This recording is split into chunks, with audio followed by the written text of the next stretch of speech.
So what does growth mean? Well, every being on this planet is growing at any given moment, right? We're either growing or we're dying. There's no stagnation. Like if you plant a seed, it has no option and no choice but to grow or to die. Even if there are obstacles, right? We keep growing, and growth is not a linear upward journey. It has its ups and downs. It has its bumpy roads.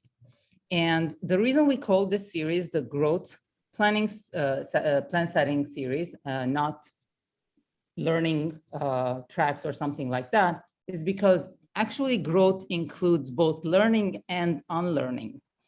It's a journey where we might have to release a lot of the things that we know, patterns we hold, our shadow sides. There's a lot of work that goes into growth.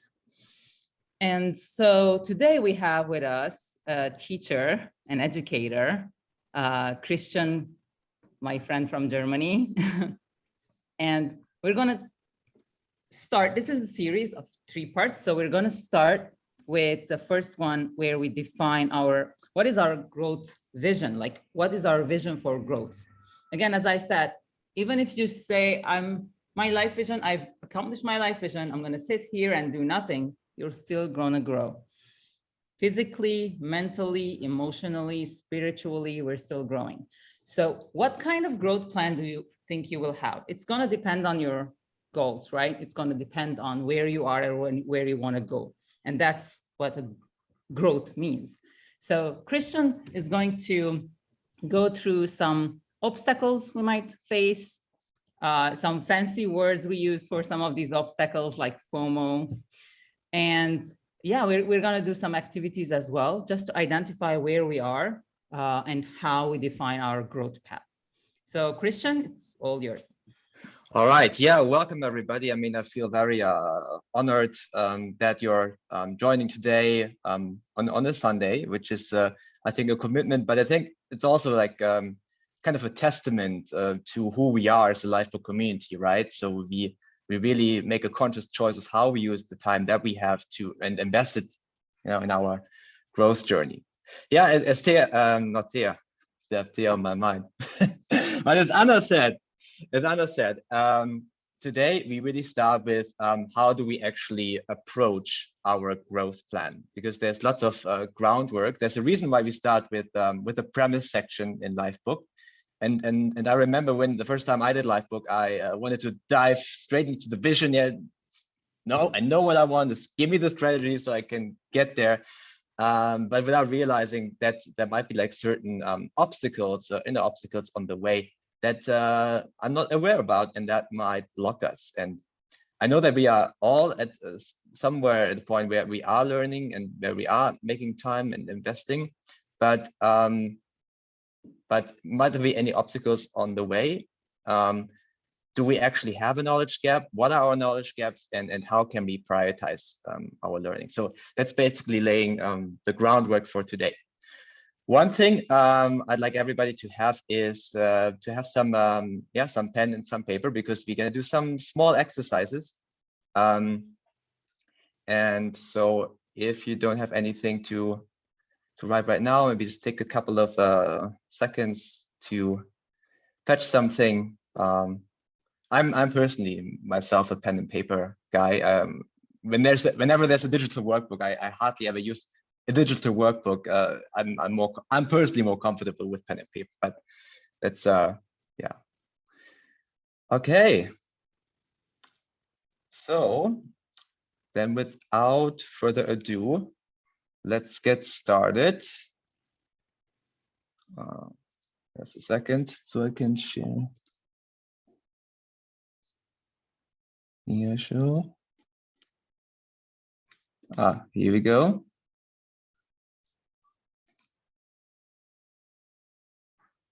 All right.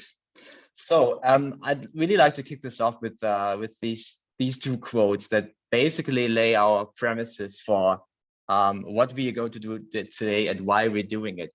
And there's one quote from the entrepreneur Jim Rohn that I think Christina, the parenting champion, posted yesterday, which I think really really nails it. Yeah. So don't let your learning lead to knowledge. Let your learning lead to action, because this is what we're trying to close. Yeah. The gap between just consuming information, consuming content, and but actually applying it and make it an actionable item. And the second quote basically is all about the overwhelm, right? That we often feel of all the information that is out there, where to start, what are good information for me. So the world contains far more information than any single person can learn in their lifetime. The question is not whether you are ignorant, but what you choose to be ignorant about. Few topics are worth your precious time, and choose what you pay attention to with great care.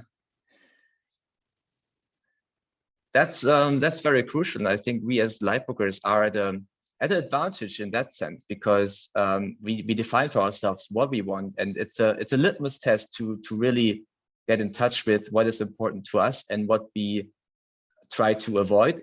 Which doesn't mean that that in the real world we still have some obstacles to hit the ground running and to not be overwhelmed with all the information that are out there. So we're going to start with certain obstacles that we often face in our growth. And I would like to start with with awareness. Yeah. So, and the first two questions I have for you, when you look at your overriding goal, maybe your annual or quarterly, what do you think stands between where you are and where you want to be? And what do you think stands between who you are and who you want to become? So I give you some time, and I would like you to post some answers in the chat. Maybe Anna can read out some of them. I'm really curious, because I really want to make this workshop and this series about where you are and what challenges you really have, and see if we can actually address some of them today in the session.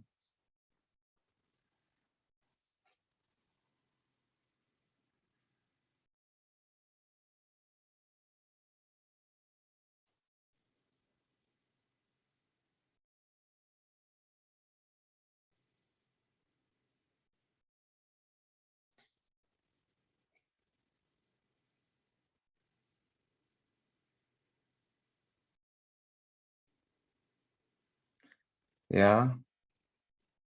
Need to learn more. Analysis paralysis. Yeah, I hear you.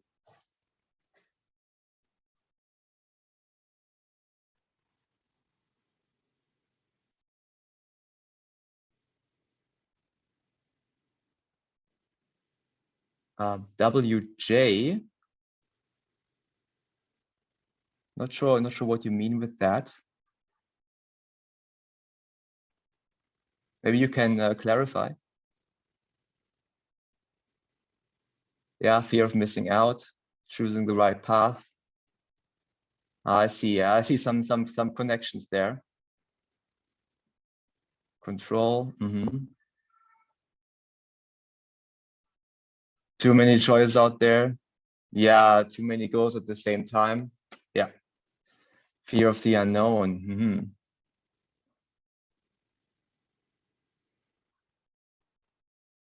Yeah. The day-to-day that kicks in, and the demands. Too many choices. Yeah. Wow. Yeah. Thank you so much for sharing. Also very important one. Yeah. You may have to uncover that you might discover something about you that you don't like, or the fear of failure. Yeah. Same, not good enough. Wow. Thank you for being so opinion of others. Yeah. Wow. Thank you for being so honest and vulnerable about that, and many things that you just pointed out, and tells me that Anna and I made the right choice to really look at several obstacles that we often face in our learning first. So then let's get, oh, I actually had this 1 minute thing here. Actually didn't need that. I can just jump. Yeah, actually, many things that you just pointed out is certain obstacles we're also going to look at today. And because these are clearly holding us back to take action in our growth, right? And there are three main things we're going to look at today. The first thing is the growth mindset versus fixed mindset.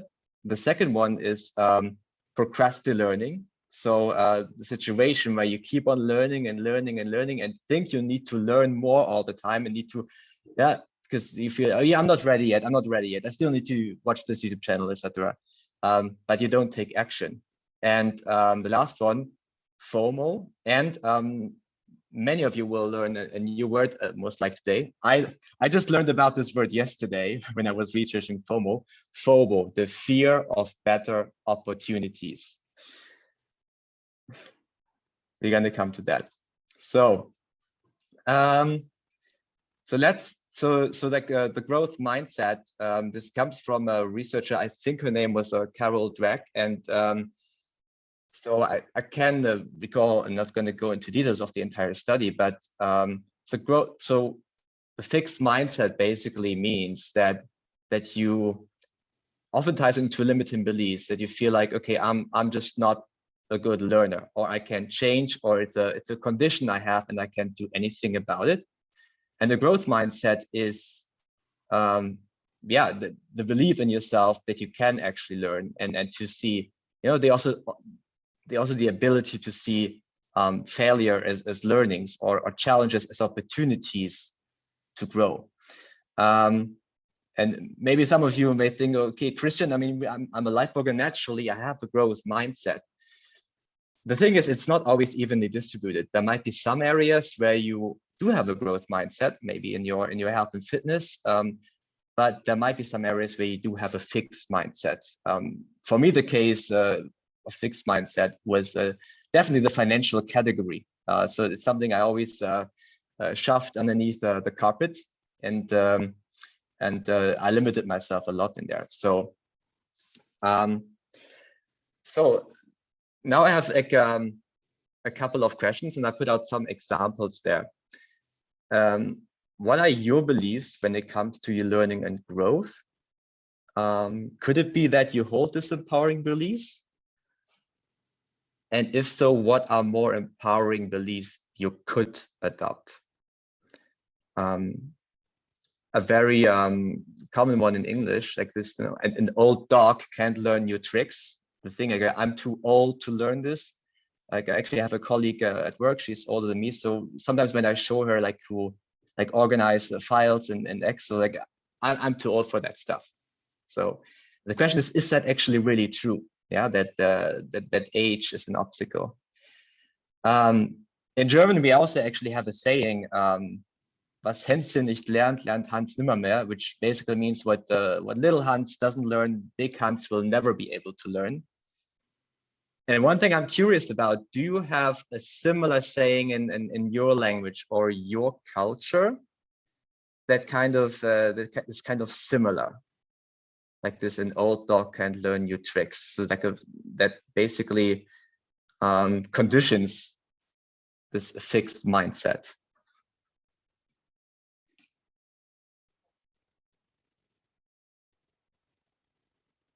Okay, here see yes from Beata and yes from Oscar.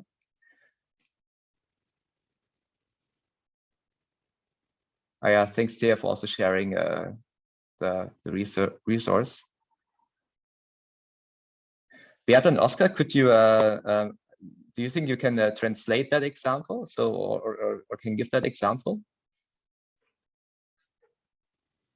It's similar. Mm-hmm. Similar to the dog one. All people are stuck in their ways. Now isn't that interesting? How much, and there's probably things like we heard as children a lot. I mean, I did hear that a lot, and isn't it interesting like how this, the environment, again, we grew up in, like similar to our financial mindset, like money doesn't grow on trees. money is the root of all evil. That's like the similar limiting beliefs is something really grew up when it comes to our learning. There's also another one. Yes, same in Australia. There's also another one. I know everything there is to know. Which is also kind of a fixed mindset approach, because you assume that you already know everything, and this is maybe something that blocks you. According to Half-Acre, the author of the Secrets of the Millionaire Mind, I know this already are the most dangerous words in the English language, because it's something that's an obstacle you put on yourself when it comes to your learning and growth. And I definitely also have examples from myself where, because it feels uncomfortable to realize that you might be wrong about something, but it doesn't necessarily add to your growth.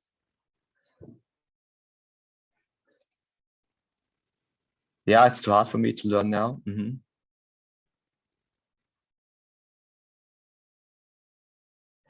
Oh, that's interesting. So the other says you have a positive belief from your parents that is limiting you now and never stop learning. I never remember what I learned. Yeah, thank you for sharing some more limiting beliefs. I'd be curious about Beata's comment here, though. So something that was empowering you but is limiting you now, never stop learning. I think it's related to procrastinating learning, right? Yeah. Okay, interesting. All right. So here are some quotes that I looked at, and this, because this fixed mindset is often, and some of you mentioned fear, like fear of failure, and I really like this quote from Audrey Hepburn: "Nothing is impossible. The word itself says I am possible." And from Theodore Roosevelt, "It's hard to fail, but it's worse never to have tried to succeed." So it's basically like also choosing your pain point, right? I mean, you could decide not to take any action steps, but you might get stuck of where you are. You might fail, yes, but you never tried.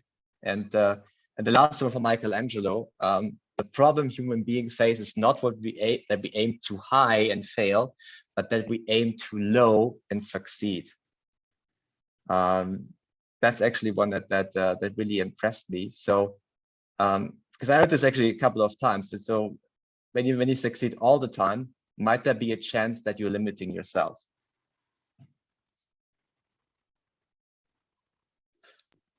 Yeah, Christian, can I add something here? Yeah. I think one of the important things that we want to realize here is that growth pains, have you heard they say growth pains? They are real, and we need to embrace them. We need to accept that. Like the moment I think we accept that growth can be painful, like that seed, it has to break to become a new plant. Yeah. If we accept that, it's easier to, maybe it might be easier to accept failure. It's easier to accept that this journey is not supposed to be smooth. There might be obstacles, but I will be ready for them. Like setting that kind of expectation might be more helpful than imagining or seeing other people succeeding and saying, oh, it looks easy, right? So just setting that, having that expectation that there might be obstacles, not conjuring those, right? Not manifesting those obstacles, but saying, if there will be obstacles, I will be ready. And that's the beauty of growth. That's what growth is, just overcoming obstacle after obstacle. Yeah, it says the wound is the crack through which light enters, right? Okay, so then let's come to the next obstacle. So I'm curious if that situation is familiar to you. So you set yourself a goal. You sign up for that course on Udemy. You buy this 1 or 2 books. you listen to that podcast and you feel so good about yourself, right? Because you feel like you're taking action and do something about it. But then 2 months in, your weight is still the same, your bank account still looks similar, and basically nothing has changed. And might there be and how come that this happens? And there's actually a word for that you actually might be procrastinating. So that means that you spend time, energy, and also money on products that you think help you grow and help you learn, but you never really apply it. Yeah, you never really apply it or take the first step of actually doing it. I mean, if I look, I recently looked at my Udemy account, and I found, I think, three three health and nutrition courses there that I didn't even start. But at that time, I thought, okay, I'm doing, I'm doing like powerful action towards achieving my goal. Or same with books. Yeah. So as Jim Quick says, don't let your books be self-help, but not shelf-help. So how many books might you have like currently that you bought because you wanted to take action, but you didn't start it, or when you started, did you actually apply anything from that? So, and often is yeah, difficult because we feel like we need to learn more, but how much is enough? Yeah, so that we can take the first action. For me at least, like it's I'm a little bit of a perfectionist. So and for me, like the biggest block was that I feel like, I need to be super ready and have like analyzed every little, I know every little bit about it. And there's like a powerful quote from Mark Twain: continuous improvement is better than delayed perfection. And I think the emphasis on delayed here. And yeah, for Martin Luther King, you don't have to see the whole staircase, just take the first step. So might there be, like, from what you already have, is there maybe from your course content or from your books, is there maybe like one item that you can take action on immediately without having to delay it? And the last one from Seneca: it is not because things are difficult that we do not dare, it's because we do not dare that they are difficult. So it's like, because growth is a mental process, right? And all that yeah, frustration, maybe feeling of guilt is coming up, and then we go back again to another YouTube channel and another course, and still get stuck in that procrastinating learning. I'm curious, is that a familiar situation? Binge learning, yeah, okay. Yeah, I see in the comments that it's familiar to some, and Marilyn points out that it can be related to emotions, which is also but so John mentioned, I don't know if you watched this week's last week's call with John and Missy. John did mention the quote, Martin Luther King quote, where he said, just know the next step and take that step, right? And done is beats always perfect. And he was also mentioning how there's a huge correlation between the mental faculty and emotions. So yes, emotions play a huge role, especially when we're watching, binge watching something on YouTube, and or any kind of mental activity, right? Whatever we're thinking of or whatever we're consuming is also impacting our emotions at that moment.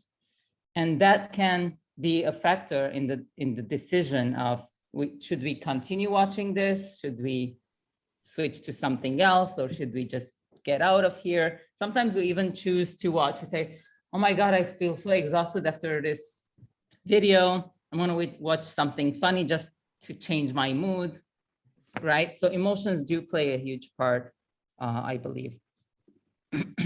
Yeah, as John said, it's not only intellect is not only what you think, but also what you think about, right? So now again, a little exercise, something to think about. So when you look at your overriding your annual or quarterly goal again, do you feel that you know enough about this topic to take just the first action to get you there? Why do you feel you need to learn more? Are you really not able to take action, or are you maybe progressed learning? And do I need to learn more about this, or can I leverage what I already know, already have? So maybe you already have resources, you already have materials, you just haven't taken action on it.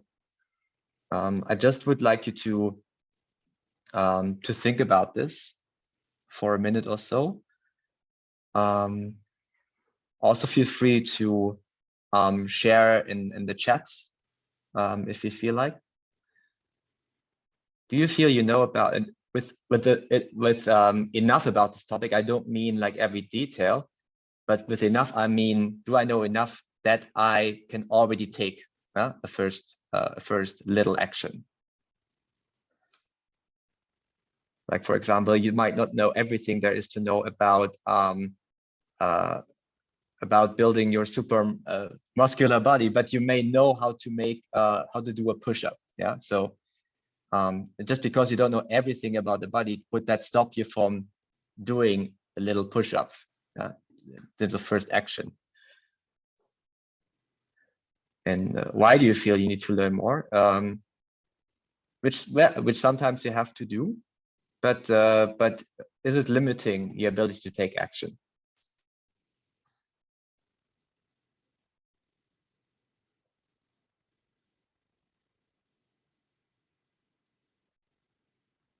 So I'm just giving you like 1 or 2 minutes.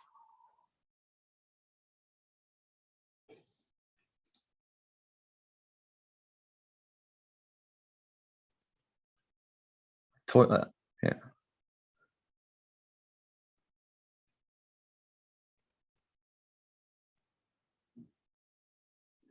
That's interesting.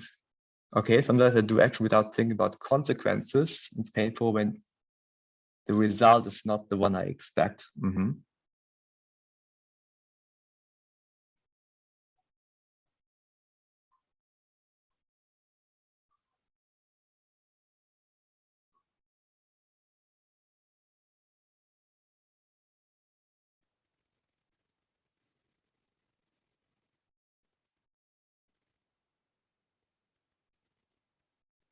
Okay, I mean, I can try to coach more people, to talk to people who know more than me.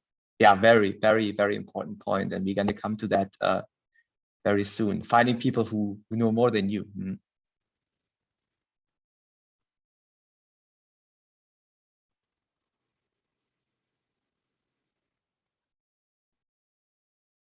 Listen to books while exercising. You can't do, yeah, multitasking. Getting more confidence on the subject.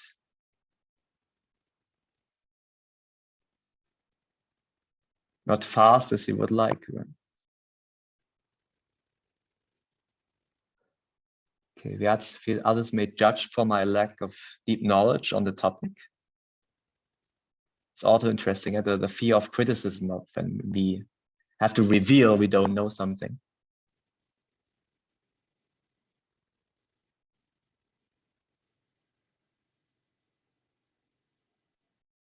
Yeah, I want to know all, and yeah, okay. Fear of stepping into the unknown.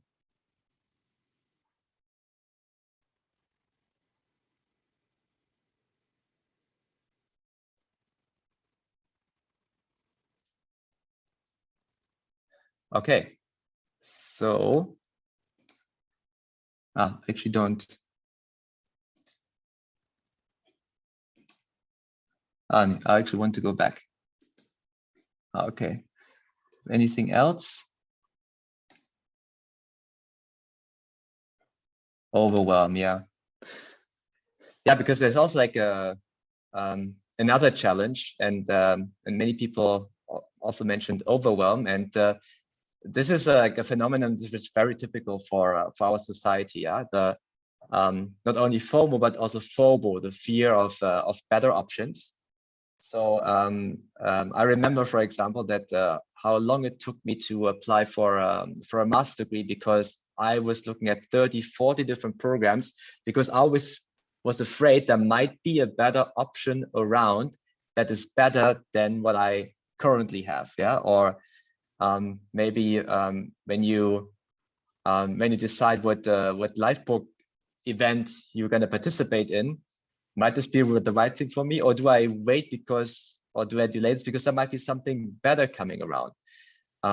It's also a big problem with job offers. When you leave your job and you're not sure, I'm gonna accept this offer, maybe the other one might be better. Maybe like the good news is having FOMO is actually a sign of privilege, because originally our limitation was that we didn't have any or much choice, and now we have actually too many choices to choose from. And one thing I think, and that's where we Lifebookers also have an advantage, is really having a look at your overriding goal, your life vision, and also your values. This is kind of a litmus test for me. Do I feel the option I'm taking does align with my values and does align with my goal? Because now I have something to compare it against to. For example, I started a career coaching course with Cody. Of course, I could have gone out and looked for like compare 10 or 20 different coaches, but that would have delayed my ability to take action, right? And the thing is, there are always going to be better options somewhere, somehow. But the question is it going to stop us then from actually taking action? Cody is fabulous, great choice. Thanks, Miriam.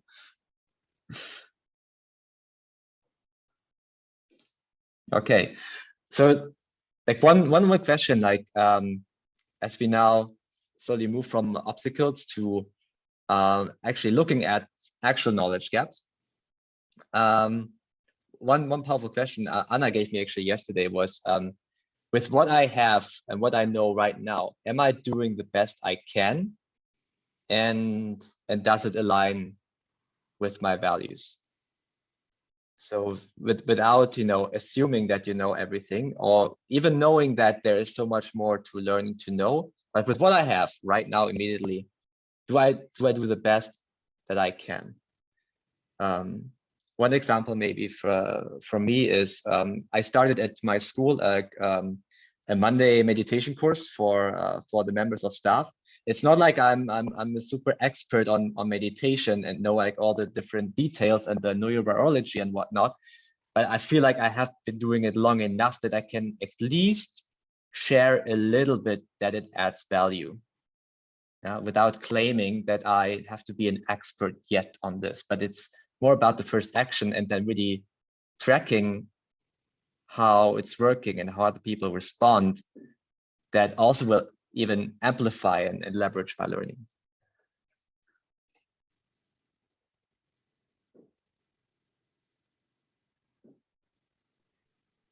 Anna, you have something to add?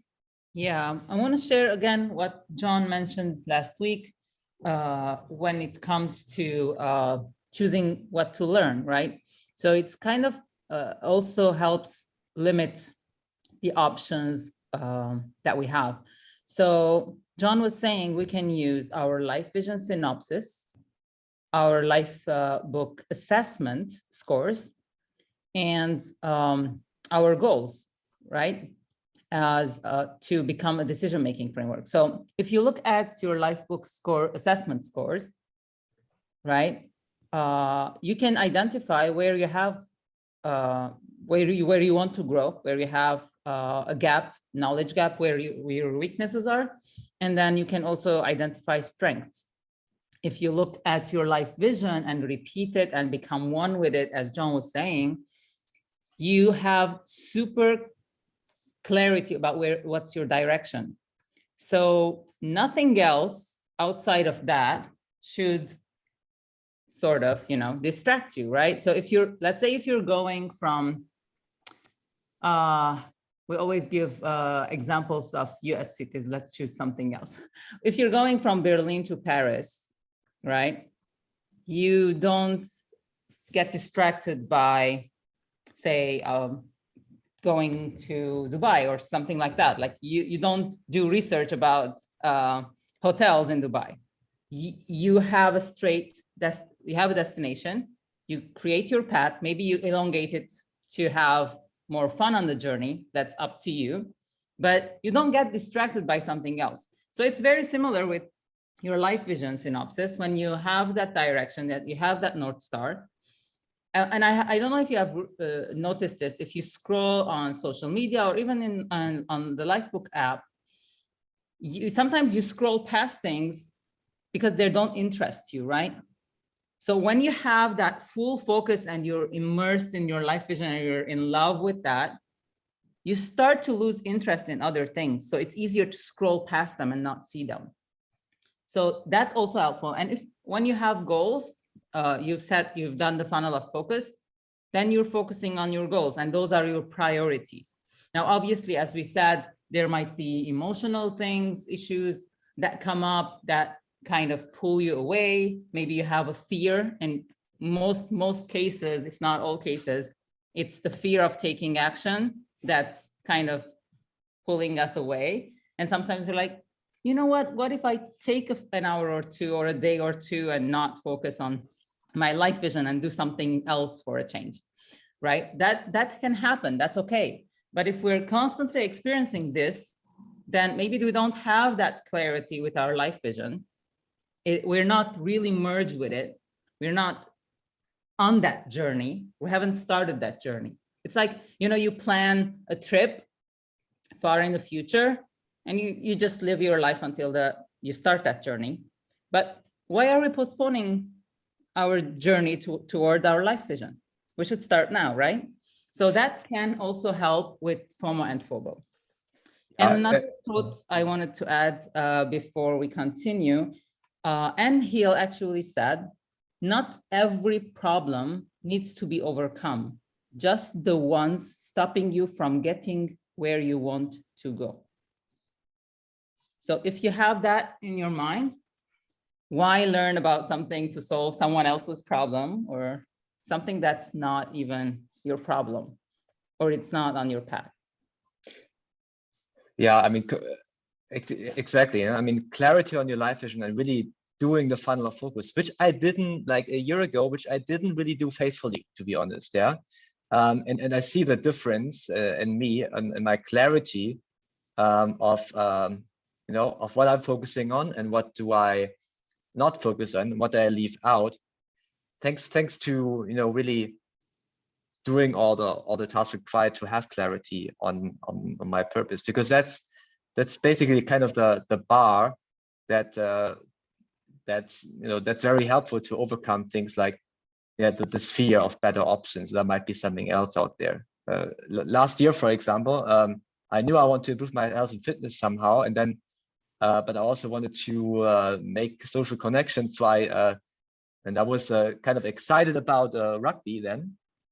I still watch matches, but all this extra time, the commitment to show up twice a week for training, and then being there on Saturdays, and then not even play, but also like the danger of injury, but then also the fear of it. If I don't go there, I miss out, I disappoint other people. So this was also due to like not really being clear on my annual goals, and so that's why this roadmap is so important.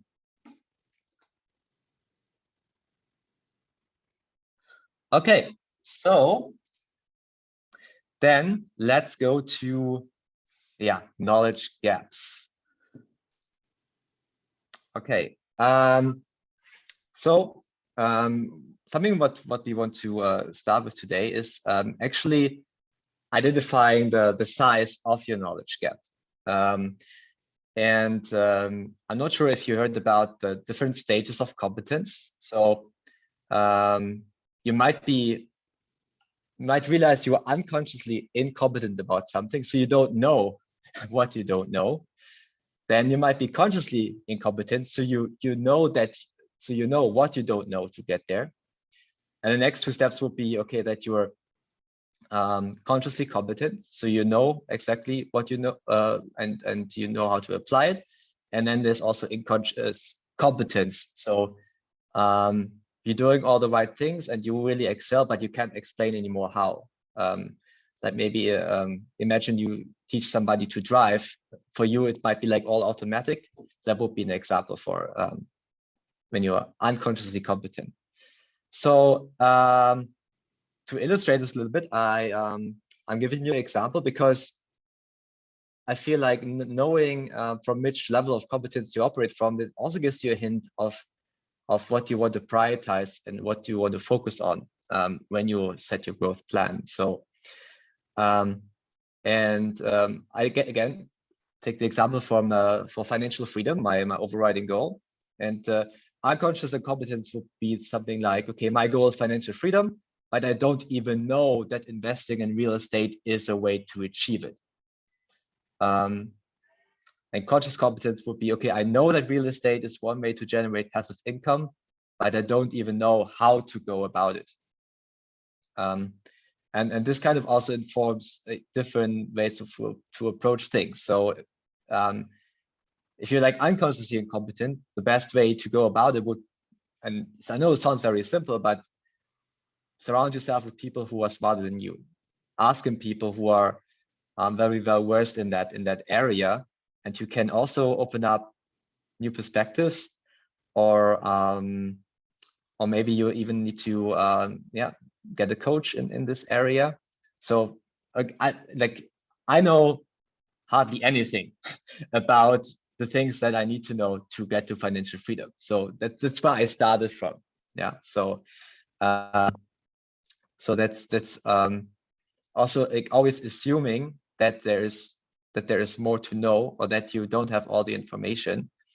That's also important to consider. But we have the Lifebook community, and that's a great advantage we have. Like for every category we want to improve on, there's always people we can reach out to. And I know many people mention the fear of judgment, fear of criticism, but I like to believe that our community is different, and that people won't criticize or judge you for not knowing things, or for maybe explaining things that might be like obvious for them but not obvious for you. So, okay. All right, so now I would like you to look at your overriding annual or quarterly goal, or whatever your goal you picked for today, to look at it again and try to think about, what do you think are the main areas where you really currently have knowledge gaps? And is the knowledge gaps an obstacle to reach your life vision? So maybe you can also, if you have a look at your Lifebook assessment, that might be a very good hint on where exactly the areas are we need to improve on. And also think about, what are the skills, aptitudes, and mindset I need to develop to fill those gaps. Because when we talk about knowledge, we don't actually just mean like skills, but also the way of thinking about it. I realized last year, for example, that developing the character trait of being responsible was a very high leverage skill, aptitude I needed to develop in order to get to my goals. Yeah, just to give like a mindset example. And then also looking at it, we're going to talk about like the return of investment of your time, energy, money more in detail next session. But maybe you can already figure out, to get there, do I just need to do a quick research, or do I need to learn much to bridge the gap? Yeah, for example, if the only obstacle is that I want to learn how to prepare 2 WildFit-like meals, you can go to Pinterest and to YouTube straight away and maybe take a couple of minutes to get the information. But if it's about building an investment strategy, that actually might require much more time and effort to bridge that gap. So, and one last thing, and we're gonna come to that on the next couple of minutes. From all those skills that you identified, let's just have a look at the things that you're going to use very soon, that you can apply straight away and takes you closer to your life vision. I realize these are like lots of questions that maybe more time to think about beyond this workshop. Christian, I think we can put the questions together in a document, put it as a workbook, so you can use it later. Yeah. I think that might be better. I think that might be better. Not only these, but also maybe the other ones. Yes. So.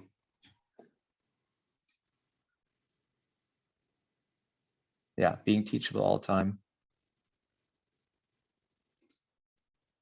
Okay, so I would like to give the opportunity to at least, I know if I share the 1 minute, then you can see the questions. Still, I would like to give the opportunity to, if somebody wants to share, or if somebody has like maybe an example, just to type this in the chat. Just yeah, maybe.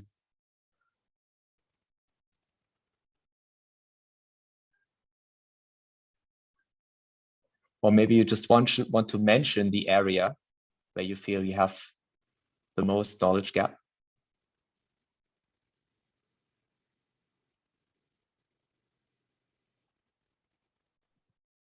Also notice how knowledge isn't just information. It can be skills and aptitudes and mindsets, and right?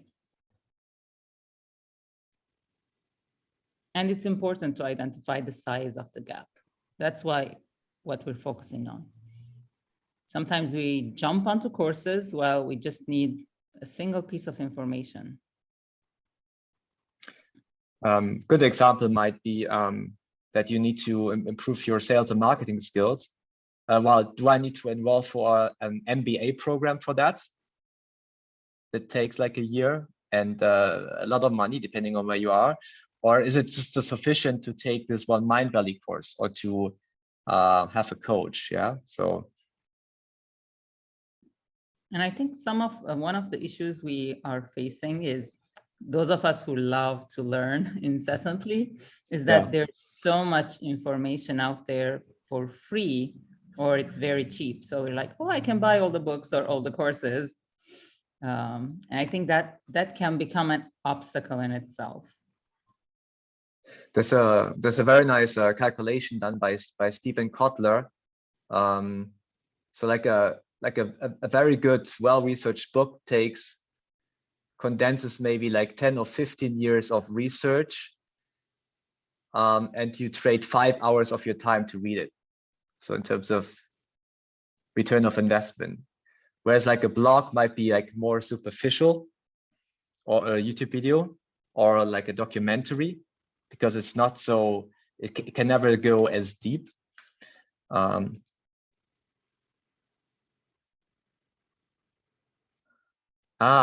Beata already shared, thinking about how I feel I don't have a knowledge gap, but rather motivation gap.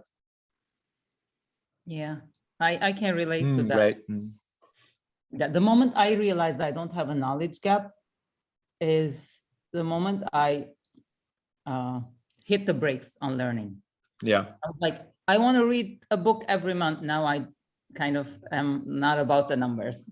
Yeah, I actually chose, when I read The Secrets of the Millionaire Mind, I chose I'm gonna read this book once a month.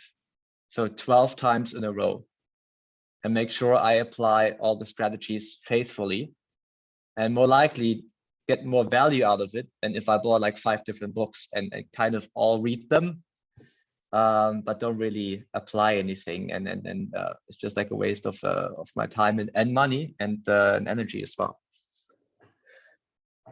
Okay, so I see we have about 5 more minutes, so it might be that we do a little bit of overtime, but yeah, I'm going to read one part from Miriam, which is really a great strategy that we always forget. She said, hire a business and web page designer who will update Facebook and Instagram. Sometimes we think that we need to learn, like, for example, with the marketing example, right? We're like, I'm a new coach. I'm starting a new business. I love what I do. I don't know anything about marketing. Oh my God, what should I do?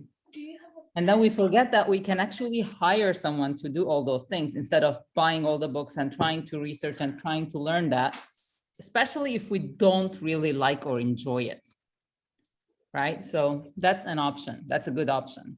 Very good point. And that guides us straight away to the last part of the workshop today. Elimination. Yeah, prioritizing and managing our learning and growth. So if you read the 7 Habits of Highly Effective People by Stephen Covey, there's one chapter where he talks about the discipline of managing your time. And one powerful thing he says, the challenge is not to manage time, but to manage ourselves. So the way we organize our time, the question is it, do we organize it to in accordance with our purpose-driven goals and with our values? And if we don't have a clear idea of what is important, of the results we desire in our lives, we are easily diverted in responding to what we feel is urgent right now. So checking emails, scanning through the news, through media. So all the things that we think might be relevant. Yeah, I want to be a well-informed citizen, right? So I check the news in the morning, and then there is this video and this link, and like we spend 1 hour on that, and focus like just on the urgent things. So I actually chose to adapt this this matrix a little bit for our purpose.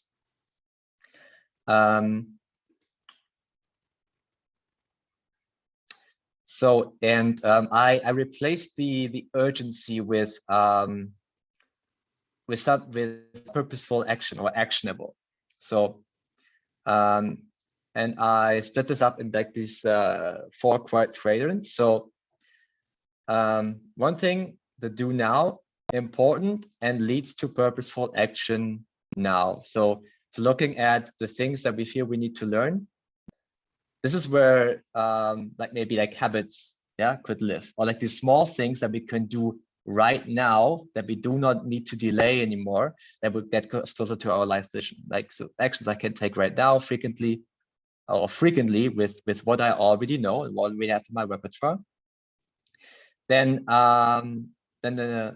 there might be some things, and Anna just mentioned this, are there maybe some things which are which can be acted upon now, but they're not maybe like important to me according to my values. Yeah, so maybe I can outsource this. I don't need to learn graphic design myself or how to build a website. Maybe I can delegate this to somebody else. So I can really focus on the things, on the work that I personally want to do.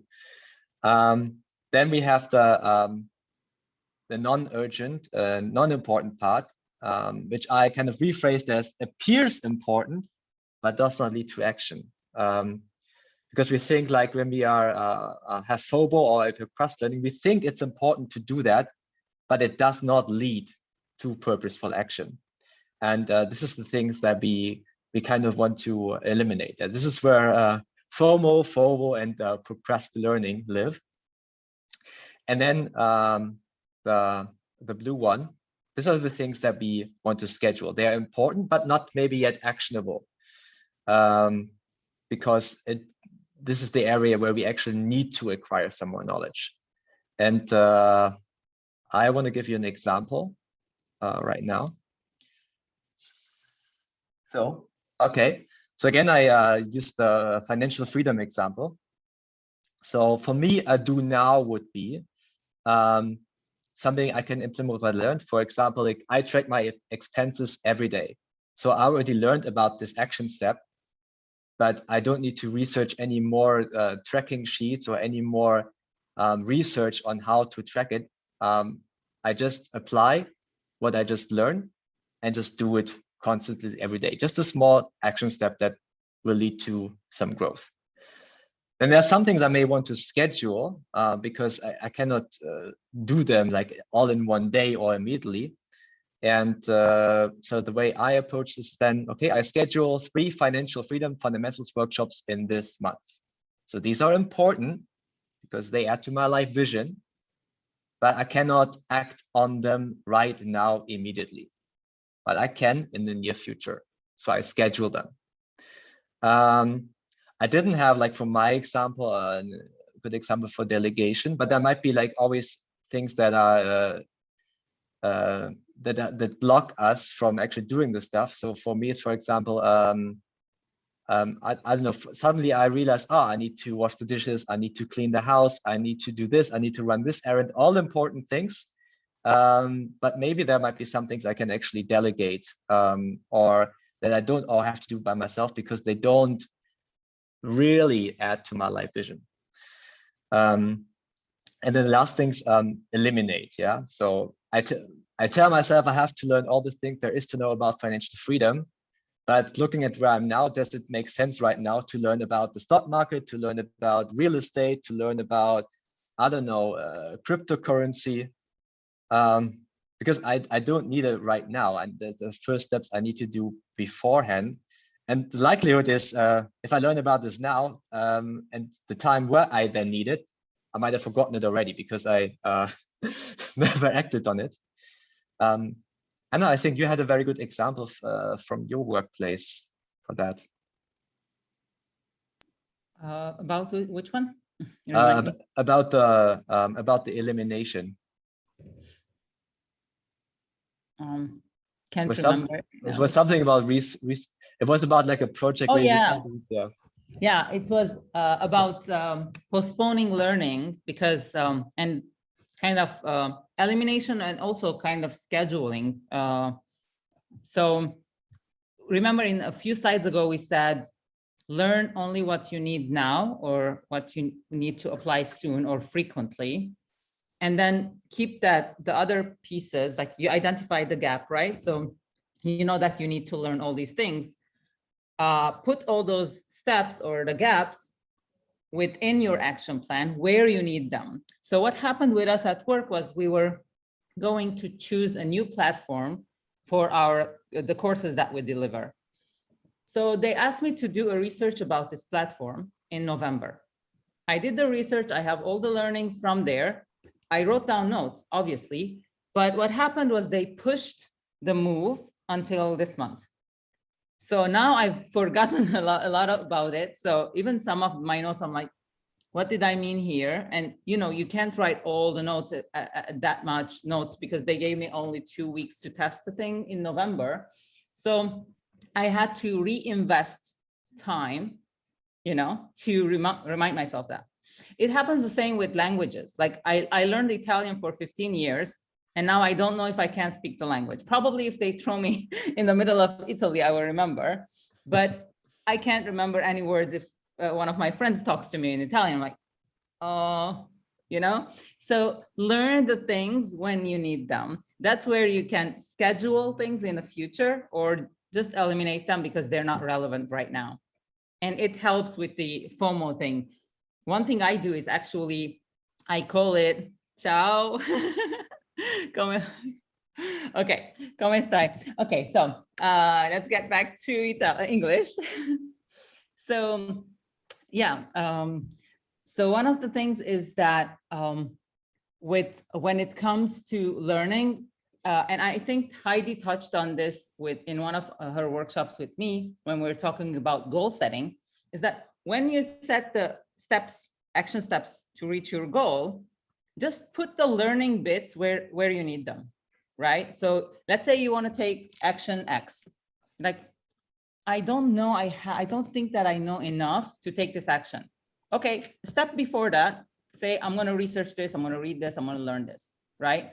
So if you scatter it that way, first you're scheduling and just not involve, procrastinating learning. You're saying, I'm going to learn all these things and then get to action. You're taking action and you're learning along the way. It's a journey. It's not going to school and then going to work, kind of the Yeah. way the world is right now, right? Yeah, this also concludes now with a final exercise. I'm wondering, however, whether it's more sensible to put this in a basic workbook together with the other question, because I think it requires a little bit more time. But just as a starting point, I really would invite you to use this matrix as a starting point to manage your growth plan. Yeah. So what are the things you are learning you can implement, take action on straight away? And what are the things that require more time and energy so that you need to schedule them? And also be aware of, other things that you can eliminate.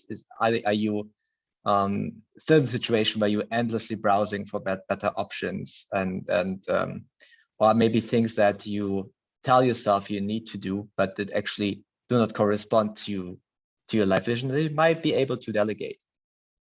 So yeah, but let's put this in a workbook, which we're going to add that later to the workshop. It might make a little bit more sense. Yeah. So yeah, take some time to work through this one. I absolutely hear you. So final thing. I want to give also some time for Q&A if there are any remaining questions, and I also love if you could share some key takeaways. And I'd love you this time can share in the chat if you want, but you can also if you also want to unmute yourself and tell the others in the workshop. I think that would be awesome. The FOMO, okay.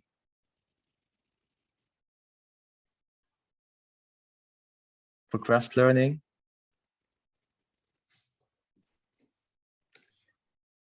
If you want to share publicly, just maybe just type share in the chat box.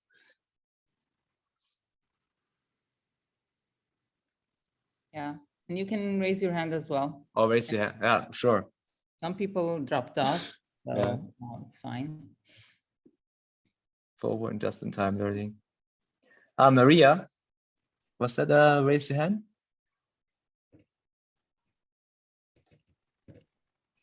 One of my key takeaways that I just really loved was that I've got my goals, and I think this exercise of all your questions, I would love to add that as part of my annual process. So when I'm setting my goals, and I've kind of got a little bit of an overview of where my obstacles are and I think that's going to influence the way I choose my overriding goal. I think it's a really I think it just adds a lot of depth in my, so that I don't put too many goals out there. I might say, wow, that is a big one that's going to need a fair bit more work than I thought because of my mindset or fears. And because I sometimes think the thing holding me back is knowledge, but I actually, when I was doing that exercise, it's fear.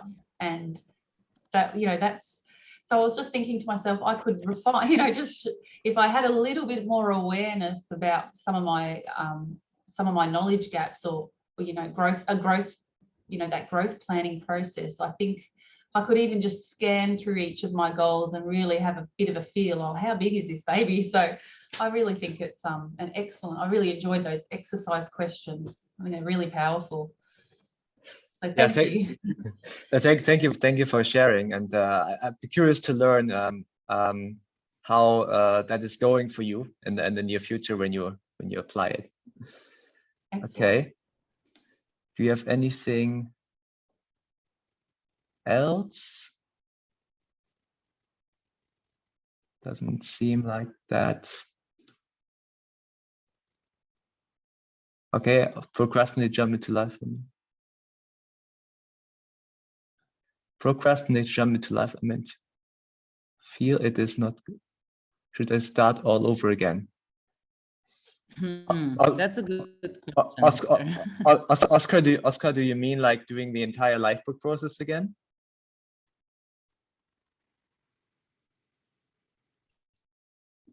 We can't hear you. You're muted. Yeah, go ahead. Hi, everybody.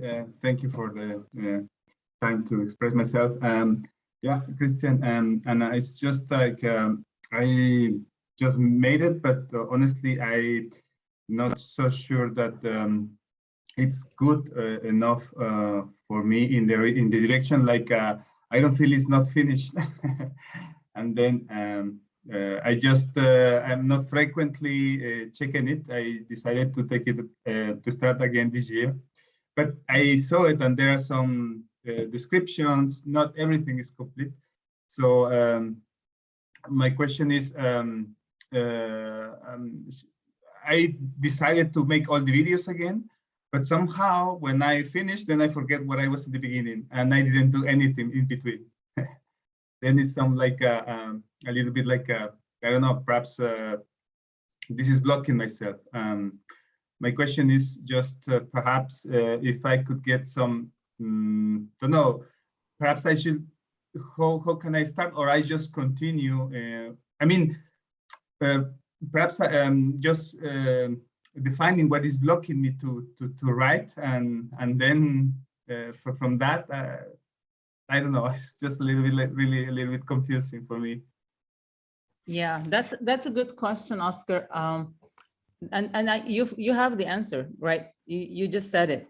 Define the obstacles first of all, because if you keep repeating the same pattern, like if you, as you said, if you do them again, you're afraid that you're going to forget them and so on. So it would be great if you just identify why do you think it's a mess? Like answer those questions. Always ask the right questions to gain clarity. Like, why do I think this is incomplete? Why do I feel like I want to do this again, right? What's stopping me? What are the obstacles? And another thing is, I always wanted to do Lifebook again, because, you know, once in a while you want to do it all over again. And then you're like, oh my God, I have to watch all these videos. But then my friend Christina said, and I, we were talking, we said, we don't even need to watch the videos again. We know the framework, right? And in the first time, we were inspired, whether we like it or not, and influenced by the examples that John gave us. Now, if we use the framework that we already know, which is PVPS, and just take them like 20 minutes, not 30 minutes, instead of a 90-minute video each, to write our PVPS. And you can keep it short. One person suggested that you write one premise, you know, one sentence to hold all the main premise that we have. One for revision, one, you know, simplify the process as much as you can. You don't need to do it all over again as it was, but you just need that clarity, right? You just revisit it and don't read your old stuff. Write the new ones and then go back to the old ones if you want, because that's not you anymore. The Oscar of yesterday is not Oscar of today, right? Exactly. So, Yeah. The person who does Lifebook 1 year later is not the same person who wrote this Life Vision a year ago, right? So, and don't worry about. I had like I'm a Lifebook leader, and I used to have a client who was very also in this analysis paralysis of having like everything grammatically correct and very well formulated, like to the point. I wouldn't really focus on that at the moment. I think it's important to give the words gravitas as soon as you write your synopsis. But just yeah, just put it out there. And sometimes it's also at least what I realized for me is some of the vision parts were not really informed by what I wanted, but what I thought, or what society deems as being worthwhile striving for. So it's like having I don't know, a $1 billion business or a yacht in the port, something like, you know, something like this, and then realize, okay, is that really me? So it's an iterative process. Yeah, as John said, a life vision is always defined but never confined. So, okay. Thank you. Thank you. Okay, so everybody, so thank you very much for joining today. I had a lot of fun. I hope you had some good takeaways. And so Anna, let's get maybe a very basic workbook together. I can promise it's going to happen today. but definitely before the next workshop starts next Sunday again at 11, where we get a little bit more into detail of what kind of resource and materials we can actually choose in relation to the size of our goal and our knowledge gap. Expect the event, we'll post it today as well, so you can register for it. And for those of you who don't know, we also have a Get Clarity Challenge that we started last week. We have the second session tomorrow, so you can join that as well if you want. We don't want to overwhelm people. You can choose just one track or you can choose both. So it was really nice to see you all. Have a great rest of your Sunday, Monday. Is it Monday somewhere already? I don't know. Maybe far in New Zealand somewhere. I don't know. Okay. Have a good one, everybody. Bye-bye.